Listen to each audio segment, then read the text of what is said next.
네, 안녕하십니까. 저는 다산에듀 강사 권동성입니다. 우리가 5장 고장 계산에 대해서 배웠었습니다. 근데 이번 시간에는 바로 6장 중성점 접지 방식에 대해서 알아보려고 합니다. 6장 중성점 접지 방식을 알아보기 전에 제가 그림을 하나 그릴 건데요. 이렇게 Y결선 3상 이렇게 그리고요. 그 밑에 대지가 있습니다. 이렇게 대지가 있고요. 이제 여기 상이 만약에 A, 여기가 B, 여기가 C라고 했을 때 이 A, B, C가 만나는 이 중성점이라고 하는 이 세 선이 모이는 곳, 여기를 중성점이라고 하는데 여기가 바로 이렇게 대지와 접지되어 있습니다. 자, 이것이 바로 중성점인데요. 그냥 중성점을 접지하는 것이 아니라 이쪽에 일종의 임피던스라는 것이 존재합니다. 임피던스를 우리는 CN이라고 부르겠습니다. 자, 이 임피던스의 종류에 따라서 접지 방식이 네 가지로 나뉩니다. 크게 네 가지인데요. 첫 번째 비접지 방식. 두 번째, 직접 접지 방식. 세 번째는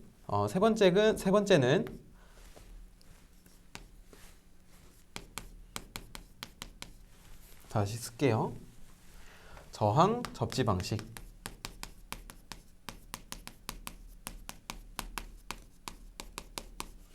마지막으로 소호 리액터 방식이 있습니다. 소호 리액터 접지 방식.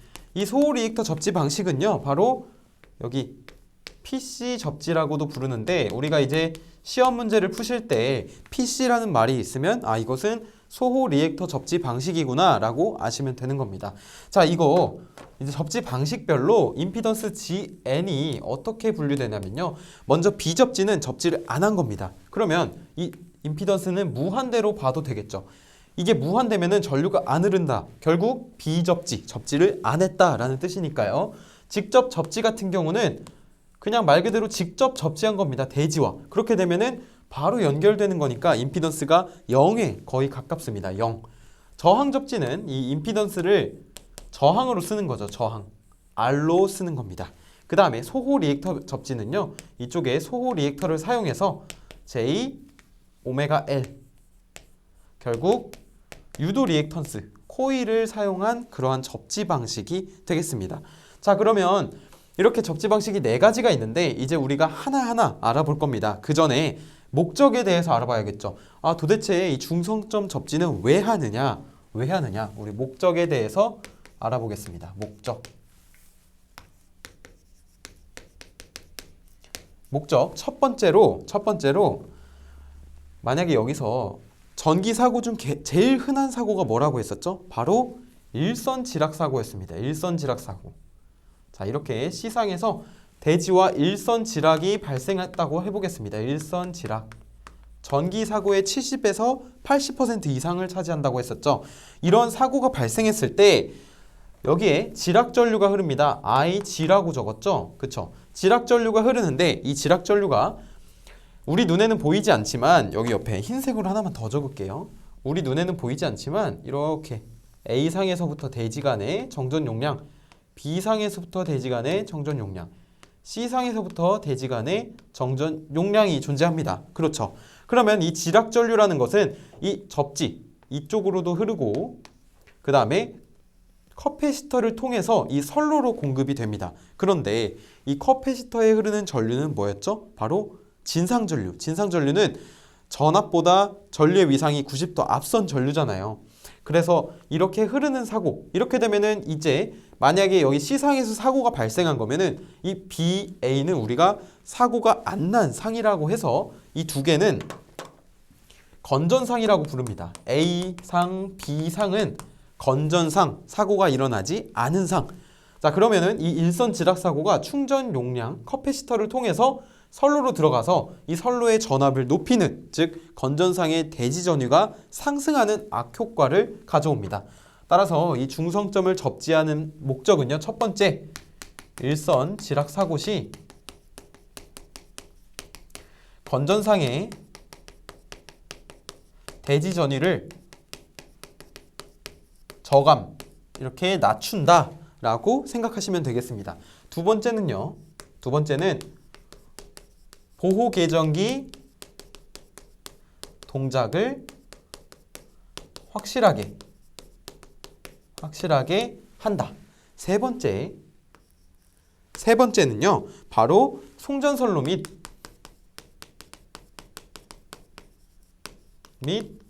기기의 절연 레벨을 경감이라는 것은 이제 낮춘다. 절연 레벨을 낮춘다라는 것은 결국 돈이 저렴해진다. 돈이 중요하잖아요.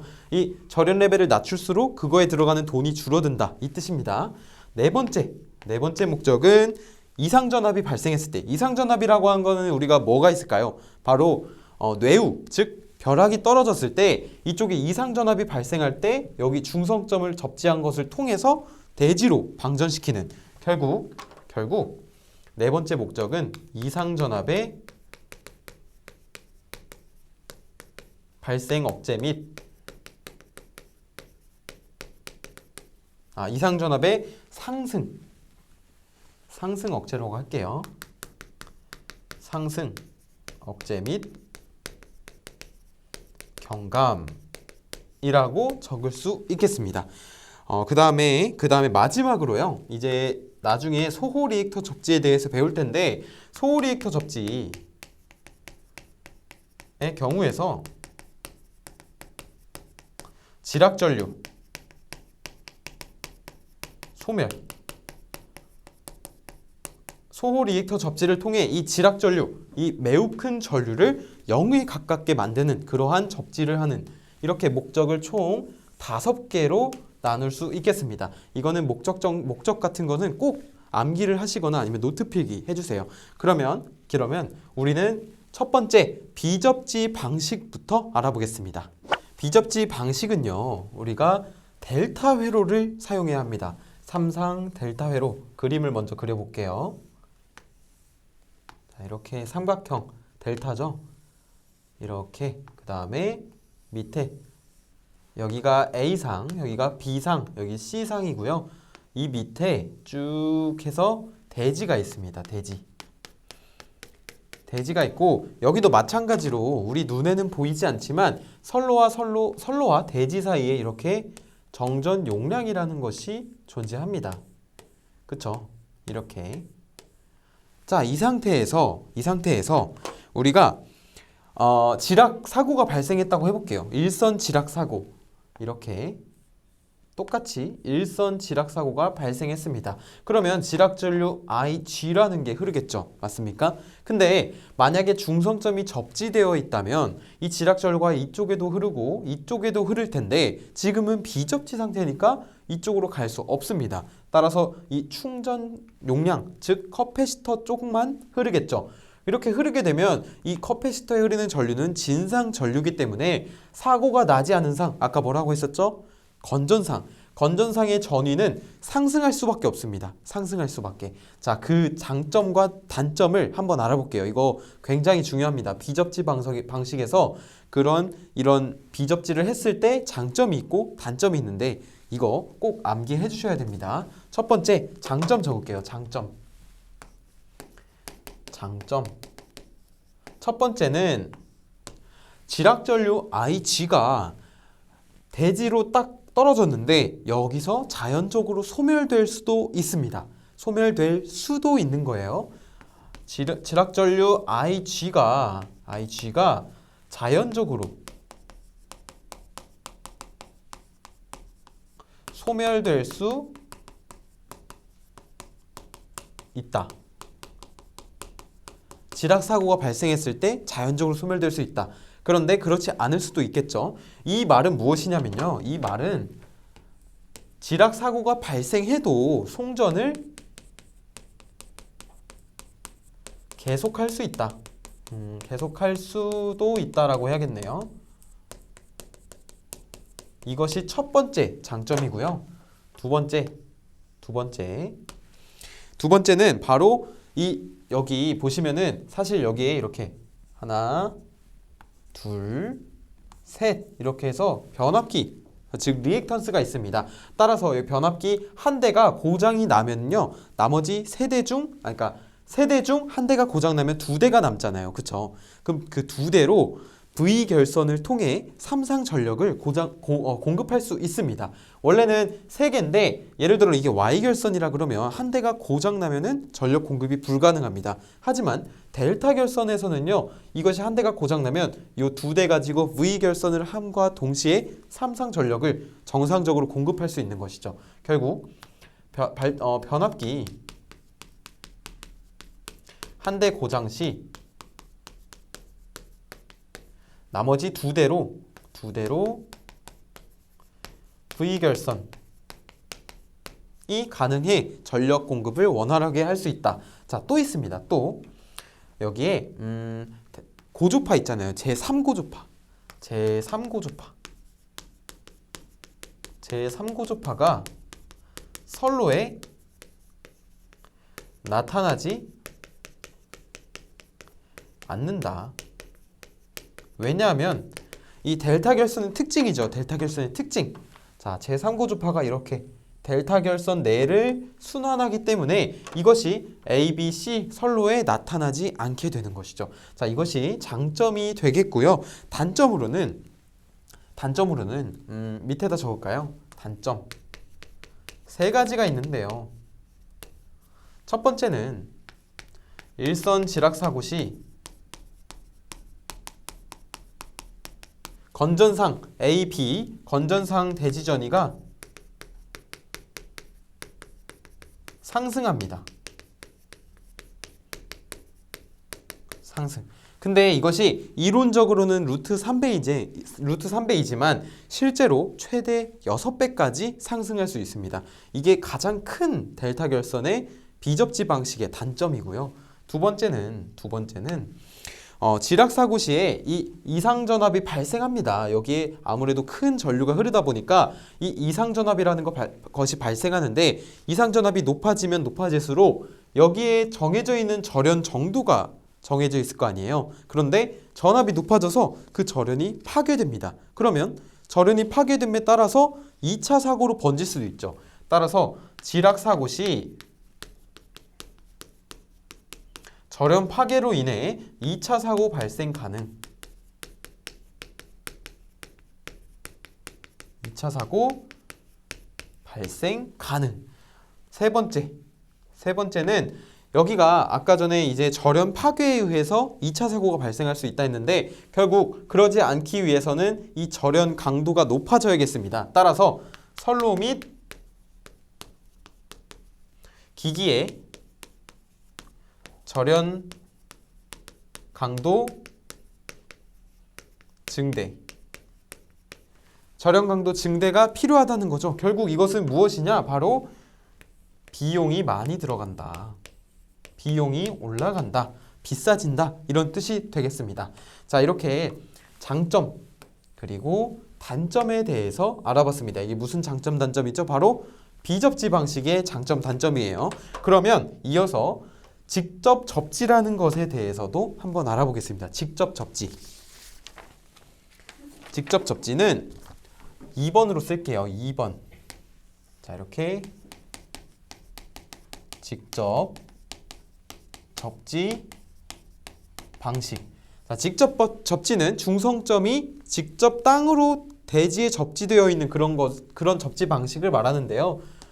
우리가 선로를 또 그릴 수 있겠죠. 선로가 이번에는 델타 결선이 아니라 Y 결선으로 그려야 됩니다. Y 결선. 자, 하나 이렇게 쭉 그릴 수 있겠죠. 그려주고요. 여기도 이렇게 그려줍니다. 그리고 밑에 대지가 있고요. 대지. 자, 이렇게 있습니다. 그 다음에 직접 접지라고 했기 때문에 이 중성점을 이렇게 땅으로 직접 접지해 주는 겁니다. 이게 바로 직접 접지예요. 근데 아까 전에 여기에 임피던스가 있었죠. 근데 직접 접지는 여기 CN이 뭐였죠? 0에 가까웠습니다. 있긴 있는데 0에 가까운 거예요. 0에. 그러면 마찬가지로 여기 또 A상, B상, C상이라고 했을 때 각각의 눈에는 보이지 않지만 정전 용량이 존재할 것이고요. 됐죠? 이 상태에서 똑같이 지락사고가 발생했습니다. 일선 지락사고. 제가 지금 계속 지락사고 이러는데 그만큼 자주 일어나기 때문이에요. 자주 일어나기 때문에. 이렇게 되면은 지락전류 IG라는 것이 흐르죠. 그런데 아까 비접지와는 좀 다르게 이쪽에는 임피던스가 이제 존재합니다. 근데 0에 가까운 거예요. 그 크기가. 이 지락전류가 흐르는데 이쪽으로도 흐르고 이쪽으로도 흐릅니다. 맞습니까? 여기 임피던스가 0에 가깝다 했습니다. 그러면 전류는 저항에 반비례하니까, 임피던스에 반비례하니까 IG라는 지락전류가 이쪽 커패시터로 가지 않는 것보다는 덜 가고 대부분이 이 중성점에 직접 접지한 곳으로 흐르게 됩니다. 그래서 이쪽으로는 거의 가지 않아서 이 건전상, 여기가 사고 난 상이 C잖아요. C상. 근데 A, B 상에는 거의 대지전이가 거의 상승하지 않는다라는 특징을 가지고 있는 겁니다. 자, 이것도 마찬가지로 장점과 단점을 알아볼 수 있겠죠. 먼저 장점 알아볼게요. 장점. 방금 전에 제가 말씀드렸듯이 지락사고가 발생해도 건전상의 대지전이가 상승하지 않는다. 일선 지락사고 시 건전상의 대지전이 상승 억제 직접 접지가 되니까요. 두 번째 여기 지락전류가 굉장히 큽니다. 왜냐하면 여기 임피던스가 0에 가깝다 했잖아요. 따라서 지락전류가 굉장히 크기 때문에 보호개전기 동작이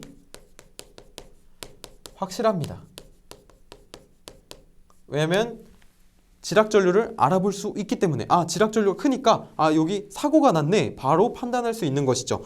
보호개전기의 동작이 확실. 세 번째 이렇게 건전상의 대지전이 상승이 작기 때문에 전선로 및 로를 다시 쓸게요. 로 및 기기의 절연 레벨 이렇게 절연 레벨을 경감시킬 수 있다. 경감시킬 수 있다. 네 번째 우리가 이제 낙뢰가 발생합니다. 일상적으로 낙뢰가 발생하는데 벼락이 이렇게 칠게요. 벼락이 쳤습니다. 그러면 이 선로에 이상전압이 발생할 수 있습니다. 그럴 때 이 중성점을 통해서 대지로 흘려줄 수 있는 것이죠. 그렇죠? 그럼 여기 이상전압의 경감 및 발생 억제 맞습니까? 그 다음에 다섯 번째 마찬가지로 이제 낙뢰 등의 이상전압 그리고 여기 마지막으로 중성점이 직접 접지되어 있다 보니까 중성점의 전위가 거의 0이므로 이쪽에 단절연 변압기 이거 포인트입니다. 단절연 변압기 채용 가능. 단절연 변압기라는 것은 단계적입니다. 단계적. 그러니까 절연을 단계적으로 했다는 것이죠. 그렇게 되면은 이 중량, 그러니까 중량이 줄어든다, 감소한다라는 장점을 가지고 있는 것입니다. 단점 알아볼까요? 단점 빨간색으로 적어볼게요. 단점. 이게 모든 특징이 다 지락과 관련이 되어 있습니다. 지락과. 아무래도 지락 사고가 굉장히 많이 일어나기 때문에 단점 첫 번째는 지락 전류가 매우 커서 기기 및 기기의 손상 유발, 손상 초래라고 할 수 있겠네요. 이게 지락 전류가 너무 커서 기기가 버티지 못하는 겁니다. 그런 단점이 있고요. 두 번째는 이 전류가 마찬가지로 지락 전류가 너무 크기 때문에 보통 전력선 밑에 통신선이라는 것이 들어갑니다. 그 통신선에 유도장애가 크다. 이거 굉장히 중요하죠. 통신선의 유도장애가 크다. 왜냐하면 전류가 크기 때문에요. 세 번째, 보통 지락전류라는 것은 선로에서 특징은 저항과 코일로 되어 있습니다. 저항과 리액턴스. 근데 그러면은 결국 이 지락전류라는 것은 지상전류, 여기 이쪽으로 가는 거는 지상전류. 결국 크기는 큰데 저역률입니다. 저역률. 역률이 낮다. 결국 지상전류가 흐르기 때문에 이 IG가 저역률 대전류여서 과도 안정도가 나쁘다.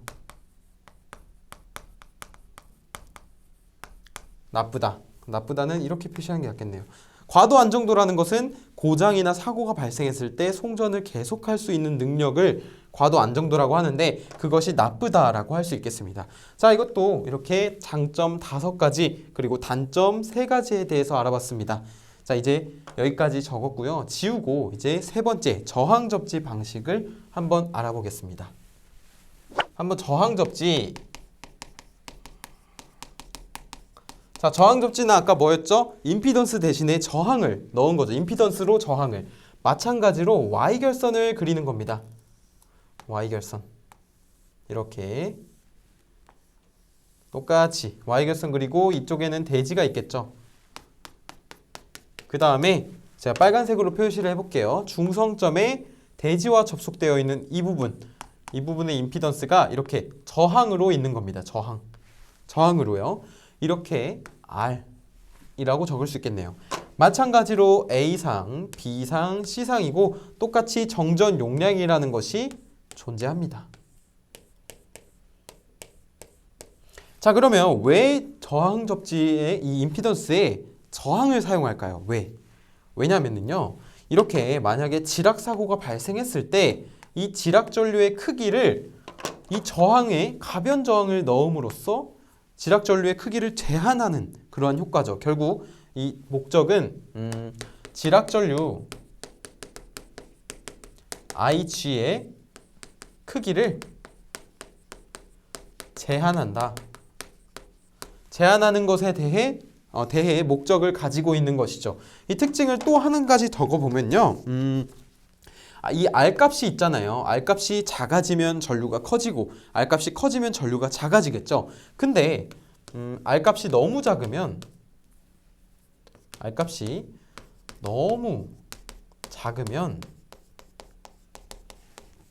지락 전류가 매우 커서 통신선에 유도장애를 유발합니다. 통신선에 아까 전에 직접 접지에서 통신선에 유도장애를 끼친다 했잖아요. 통신선에 유도장애를 크게 끼친다. 크게.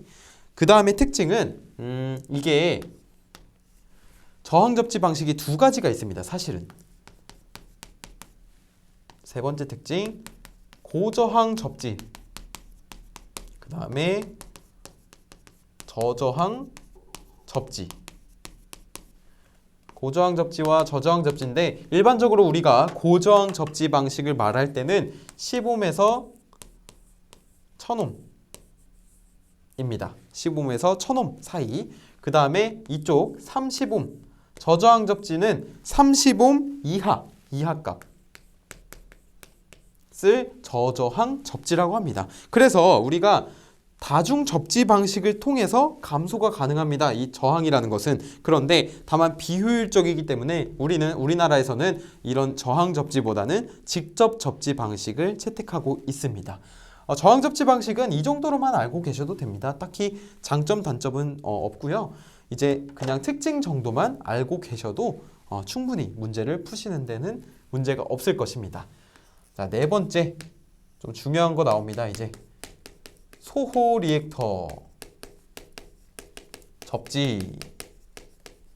소호 리액터 접지는 뭐였죠? 아까 전에 임피던스에 똑같이 Y결선 그려져 있고요. 그 다음에 밑에 대지가 있습니다. 여기에 파란색으로 표시를 해볼까요? 이번에는 중성점을 대지에 접지하는데 이때 소호 리액터를 사용하는 겁니다. 이렇게 됐습니까? 소호 리액터 여기 J 오메가 L이겠죠. 소호 리액터. 근데 마찬가지로 여기는 A상, B상, C상이 됩니다. 똑같이 정전 용량이 존재하고요. 이제는 제가 딱 그림만 그려도 정전 용량 그리겠구나 딱 느껴지시죠? 이제 일반 접지 방식 나타낼 때 이렇게 정전 용량은 항상 유의해야 한다, 그다음 유념해야 된다 이렇게 알고 계시면 될 것 같습니다. 마찬가지로 이렇게 지락이 발생합니다. 일선 지락이 IG 일선 지락 사고죠. 그러면 여기는 건전상, 여기는 사고상이 되겠죠.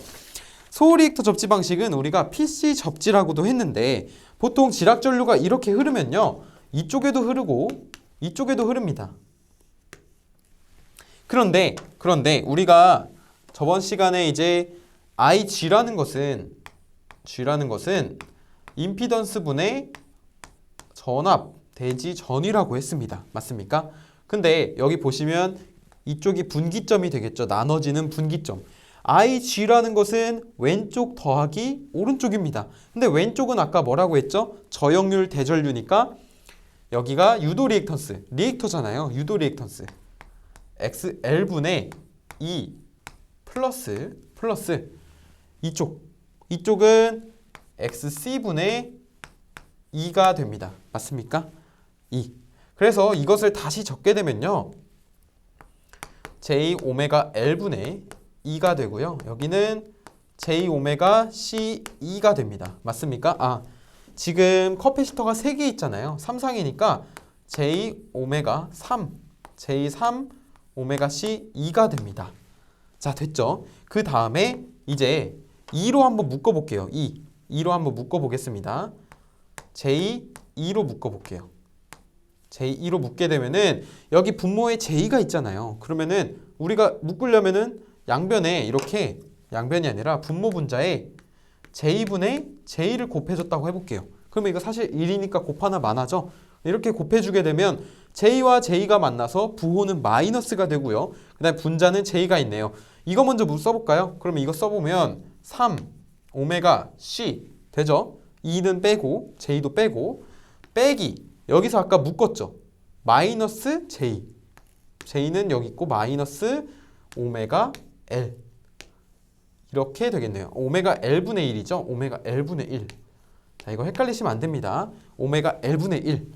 소호 리액터 접지는 이제부터 나오는데 일종의 병렬 공진이라는 것을 이용합니다. 병렬 공진. 병렬 공진이 뭐냐? 바로 소호 리액터 접지 방식의 특징이 IG, 지락 전류를 0에 가깝게 만든다. 물론 0이 되진 못합니다. 이상적인 값이에요. 0에 가깝게 만드는데 공진이 되는 조건은 IG가 0이 되는 조건입니다. 결국 IG가 0이 되기 위해서는 이 괄호값, 이것이 0이 되어야지 IG가 0에 가깝게 되는 것이죠. 그렇죠? 그러면 여기다 적을 수 있겠죠. 3 오메가 C 빼기 오메가 L분의 1이 0이어야 공진이다. 병렬 공진. 그쵸? 그러면은 이제 이것을 다시 적어보겠습니다. 파란색으로 적어볼게요. 첫 번째, 이거 기억해 주세요. 첫 번째, 소호 리액터의 크기. 자, 소호 리액터를 얼마나 크기, 소호 리액터 크기. 아까 전에 이거 기억하시죠? 이거 기억하시죠? 그러면은 적어볼게요. 오메가 L분의 1.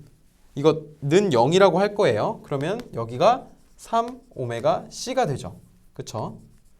그럼 이거 알기 편하게, 좀 더 편하게 오메가 L이라는 것은 3 오메가 C분의 1이다. 이렇게 표시할 수 있겠습니다. 이것이 바로 변압기의 리액턴스. 이쪽에 이 변압기 하나, 둘, 셋, 총 3개의 변압기가 있습니다. 사실 Y결선에는 이것을 고려하지 않았을 때가 이게 되고요.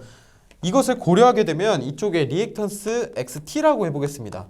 총 이렇게 3개가 있는데 이쪽에서 바라보면 이 3개의 리액턴스는 서로 병렬로 되어 있는 거죠. 결국 합성 리액턴스는 3분의 XT가 됩니다. 맞습니까? 병렬이니까 똑같은 크기의 리액턴스가 3개 병렬이니까 전체 합성 리액턴스는 3분의 XT가 됩니다. 그래서 이것은 이제 리액턴스 XT를 고려하지 않았다. 그런데 이제 고려하게 되면 어떻게 되냐? 바로 오메가 L, 오메가 L은 여기였습니다. 오메가 L 플러스 3분의 XT. 자, 여기 더해준 거죠. 여기는 3 오메가 C분의 1과 같다. 결국 오메가 L, 소호 리액터의 크기라는 것은 3 오메가 C분의 1 빼기 3분의 XT. 자, 이것이 바로 리액턴스 XT를 고려해 준 겁니다. 고려해 준 것이다. 자, 이 정도만 알고 계시면 되겠습니다. 이렇게 소호 리액터 크기예요. 그 다음에 소호 리액터 용량에 대해서 한번 볼게요. 소호 리액터 용량.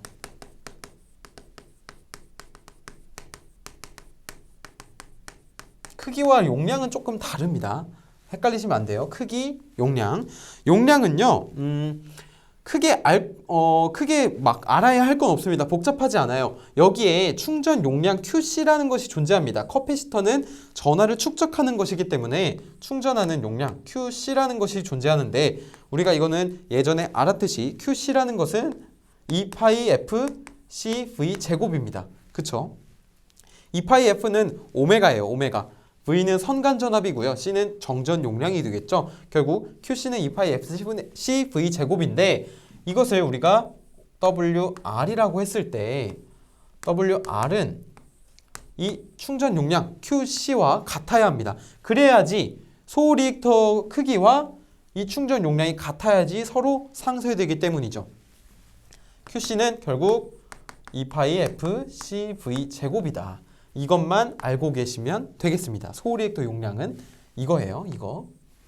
자, 그 다음에 합조도라는 것이 나옵니다. 합조도 3번. 합조도라는 것은 병렬 공진을 얼마나 벗어났는지를 묻는 것이 바로 합조도가 되겠습니다. 합조도를 우리가 문자로 P라고 적고요. P. 자, P.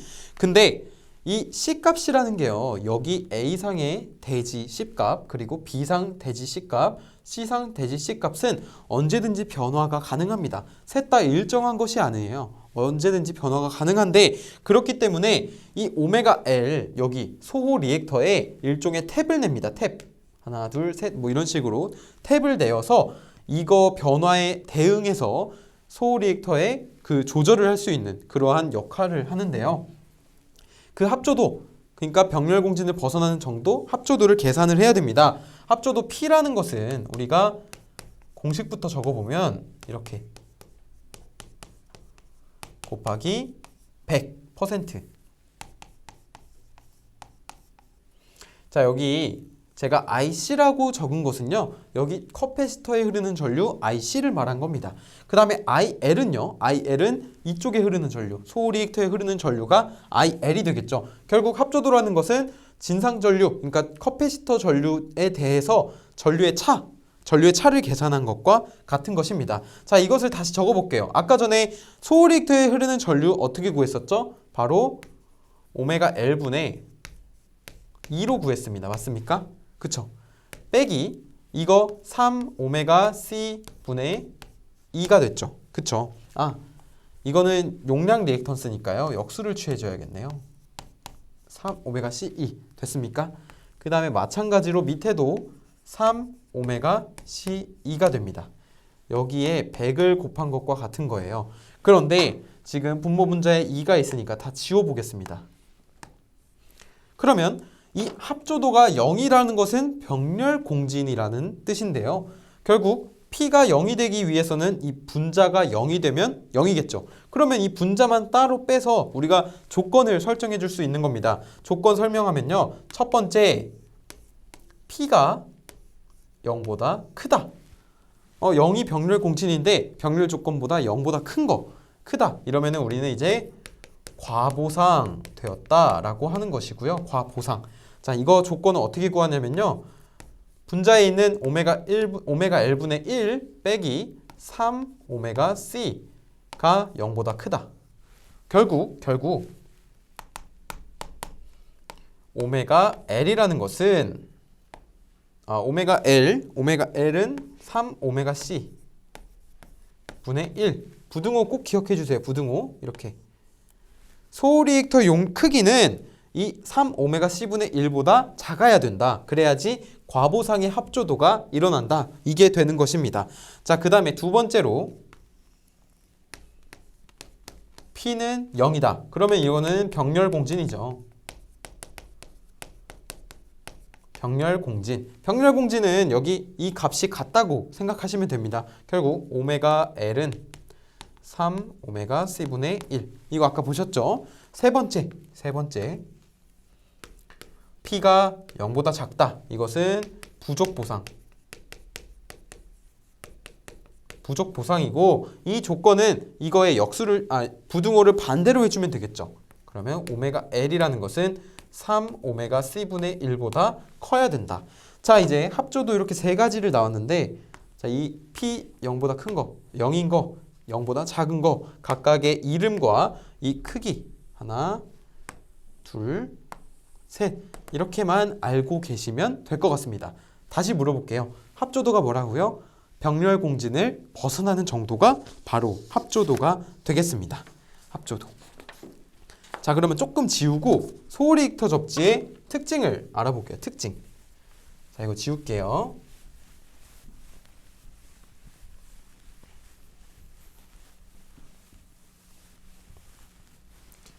자, 4번.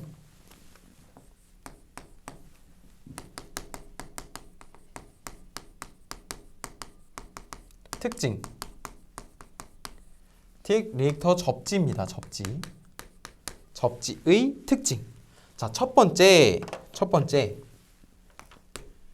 IG는 0에 가깝다. 따라서 보호계전기 동작이 불확실하다.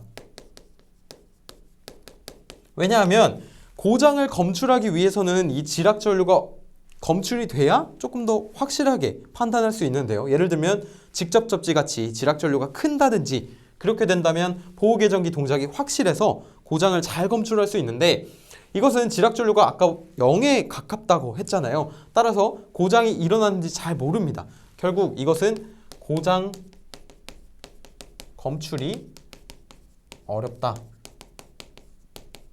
라는 것이 되겠죠. 두 번째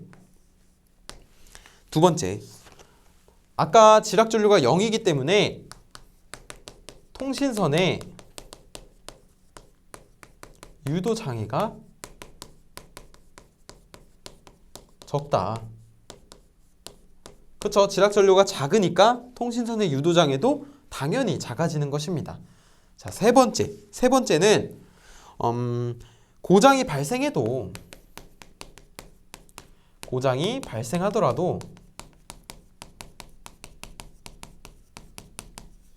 전력 송전이 가능하다. 왜냐하면요, 지락전류가 마찬가지로 0에 가깝기 때문에 고장이 발생하더라도 끼치는 피해가 크지 않아서 송전을 지속할 수 있습니다. 자, 이것을 우리가 뭐라고 할까요? 바로 송전 안정도가 증대됐다. 송전 안정도를 증가시킨다. 네 번째, 끊어질 때 단선 사고 시 흔하진 않지만 단선이 되었을 때 이상전압이 최대다. 최대. 이것까지 기억을 해주시면 되겠습니다. 한 가지 더 있네요. 자, 이 모든 것이 가능하려면 고가의 설비. 비싸다는 뜻이죠. 고가의 설비여야 한다. 자, 이렇게 소리액터 특징까지 알아봤습니다.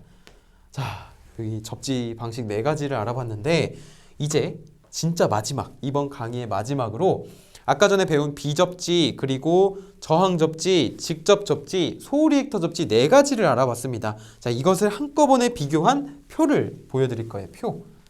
교재에도 표가 있겠지만 제가 그 표를 조금 알기 쉽게 배열을 바꿨으니까 여러분들이 교재를 보셔도 좋지만 제 강의를 보시면 조금 더 이해가 쉬우실 것이라는 거 말씀드리면서 5번째 접지 방식별 표를 한번 작성해 보겠습니다.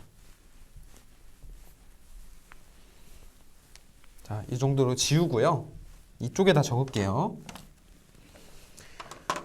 다섯 번째 접지 방식별 비교 특징. 자, 이렇게. 그 다음에 제 표를 그릴 겁니다. 맨 처음에 비접지라고 쓸게요. 비접지. 두 번째 직접 접지 적겠습니다. 세 번째 소호 리액터 접지.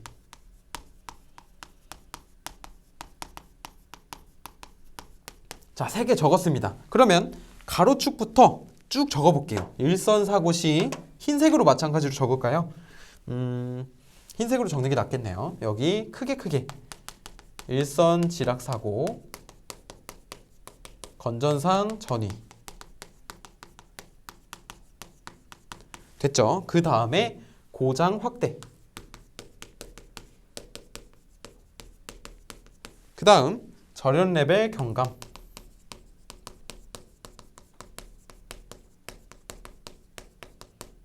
그 다음 지락전류의 크기. 지락전류의 크기. 그 다음에 보호계정기 동작. 이거는 이제 고장 검출과 같은 거죠. 보호계정기 동작. 그 다음 유도장애. 자, 거의 다 썼습니다. 그 다음에 마지막으로 고장 시 송전이 가능한 능력, 바로 과도 안정도입니다. 자, 교재랑 배열이 조금 다르죠? 이제 표를 채우다 보면은 아, 이거 왜 이렇게 하셨지? 라고 생각이 드실 것입니다. 첫 번째, 비접지 방식에서 건전상 전이 어땠죠? 일선 지락사고시 컸습니다. 최대라고 쓸게요. 최대. 그 다음에 직접 접지는 어땠죠? 임피던스가 0에 가까웠으니까 일선 지락사고시 건전상 전위는 최소. 그쵸? 여기까지 됐습니다. 그 다음에 그 건전상 전위 상승으로 인해서 고장 확대는 어땠나요? 비접지 방식은 절연 파괴로 인해서 2차 사고 가능하다 했잖아요. 따라서 여기도 최대라고 적겠습니다. 그 다음에 직접 접지는 마찬가지로 최소겠죠. 왜냐하면 건전상 전위가 거의 상승하지 않으니까요. 자, 그 다음에 절연 레벨 경감입니다. 절연 레벨은 말 그대로 절연을 얼마나 강하게 하는지 그건데, 자, 비접지 최대였습니다. 그러면 당연히 절연 레벨 또한 불가능에 가깝겠죠. 이거는 경감이. 그쵸? 감소시키는 거니까. 절연 레벨을 감소시키는 거니까. 직접 접지는 최소고 절연 레벨은 바로 가능합니다. 경감이. 그 다음에 소호 리액터 접지는 절연 레벨을 경감하는 것이 불가능합니다. 자, 표 하나씩 적는 거예요. 그 다음에 여기 약간 이렇게 나눌게요. 나누고 지락전류의 크기 보겠습니다. 크기 보겠습니다. 자, 직접 접지 보겠습니다. 직접 접지, 아까 접지가 직접 대지에 접지되었잖아요. 결국 지락전류는 매우 크다 했습니다. 그래서 직접 접지의 단점 또한 지락전류가 매우 커서 뭐 유도장애가 크다 이런 것이 많았잖아요. 최대. 그리고 소호 리액터 접지는 지락전류가 0에 가깝기 때문에 최소라고 적을 수 있겠습니다. 그 지락전류 크기에 따라서 보호계정기 동작이 어땠죠? 보호계정기 동작이 직접 접지는 최대기 때문에 확실, 여기 최소니까 불확실, 이렇게 적을 수 있겠습니다. 맞습니까? 그 다음에 그거에 따른 지락전류 크기에 따른 유도장애는 어땠나요? 직접 접지는 최대니까 당연히 매우 크죠. 최대. 그 다음 최소. 소호 리액터는 말 그대로 최소입니다. 지락전류가 0에 가까우니까. 그 다음에 과도 안정도는 어땠나요? 과도 안정도는 고장이 났을 때 송전을 계속할 수 있는 능력. 소호 리액터 접지 같은 경우는 가능이라고 됐죠. 최대한 높다라고 해야겠네요. 최대한 가장 높다. 좋겠네요. 가장 높다. 자, 직접 접지는 가장 낮다. 이렇게 적을 수 있겠습니다. 자, 이거 보시면요. 표가 이렇게, 이쪽은 약간 비접지와 직접 접지를 비교한 느낌이고, 이쪽은 직접 접지와 소호 리액터 접지를 비교한 느낌입니다. 제가 이렇게 나눈 것은요, 여기는 일선 지락사고시 건전상 전위에 따라서 전이 상승에 따라서 고장이 확대되고 절연 레벨이 경감되는 거. 이쪽은 지락 전류의 크기에 따라서 보호 계정기 동작, 유도장의 과도 안정도까지 어떻게 진행되는지 그 표를 적어 놓은 것입니다. 자, 여기까지 정리를 마치시고요. 이제 좀 마무리 필기 작업 하시면서 저는 강의를 여기서 마치도록 하겠습니다. 다음 강의에서 뵙겠습니다. 감사합니다.